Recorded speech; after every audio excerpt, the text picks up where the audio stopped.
ஆனால் திண்டுக்கல் அக்குபஞ்சர் மருத்துவர் எஸ் பரமேஷ். ஆனால் சிறு மருத்துவ குறிப்புனா, நாம் டெய்லியும் தினமும் காலையிலும் சாயங்காலமும் டீ காஃபி சாப்பிட்றோம், கரெக்டுங்களா? அதை குறைச்சிக்கிட்டு நாம் டெய்லியும் தினமும் வீட்டில் கொத்தமல்லி காஃபி சாப்பிட்டா உடல் ஆரோக்கியம் அப்படிங்கிறத ஒரு சிறு குறிப்பு மருத்துவ குறிப்பு சொல்கிறீங்களேங்க. கொத்தமல்லி காஃபி சாப்பிட்றதுனால உடலில் கொலஸ்ட்ராலை கெட்ட கொலஸ்ட்ராலை குறைச்சிரும்னா நல்ல கொலஸ்ட்ராலை கூட்டும், கரெக்டுங்களா? உடல் இதயத்தை பாதுகாக்கிறது, இதயம் நன்றாக வைக்க இது உதவுகிறது, உடல் செரிமானத்துக்கு இது நல்லா பயன்படுகிறது. உடலில் வாயு பிரச்சனை வருதுன்னு வச்சுங்களேன், வாயு பிரச்சனை சரி செய்கிறதுக்கு ரொம்ப கொத்தமல்லி காஃபி ரொம்ப இம்பார்ட்டண்ட்டாக தேவைப்படுகிறது.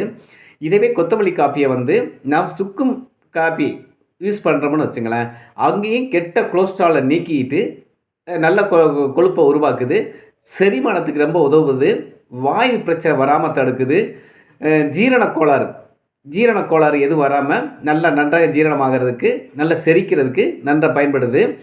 இதே கொத்தமல்லி காஃபி பெண்கள் சாப்பிட்றதுனால மாதவிட சில பிரச்சனைகள் பெண்களுக்கு வழி வருதுன்னா அப்போதைக்கு இந்த கொத்தமல்லி காஃபி நம்ம அது டெய்லி அருந்தினால் இது சரியாகிவிடும். அதே மாதிரி பெண்களுக்கு கர்ப்ப காலத்தில் சில அலர்ஜி மாதிரி வரும், அந்த அலர்ஜி வரும்போது நம்ம சுக்குமல்லி காஃபியை நம்ம சாப்பிட்டோம்னு வச்சுங்களேன், இந்த பிரச்சனையெல்லாம் சரியாயிடும், கரெக்டுங்களா? இப்போ நான் சொன்ன பிரச்சனை கொலஸ்ட்ராலு, எடை குறைச்சிக்கிறது, நல்ல ஜீரணம், வாயு பிரச்சனை, மாதவிட வலி, கர்ப்பகால அலர்ஜி, கரெக்டுங்களா?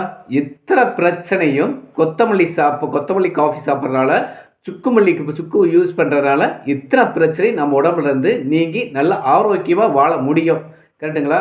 இதை நீங்களும் நான் செய்கிறேன், இதை நீங்களும் அன்றாட வீட்டில் செய்யுங்க, உடல் ஆரோக்கியமாக வச்சுக்கோங்க.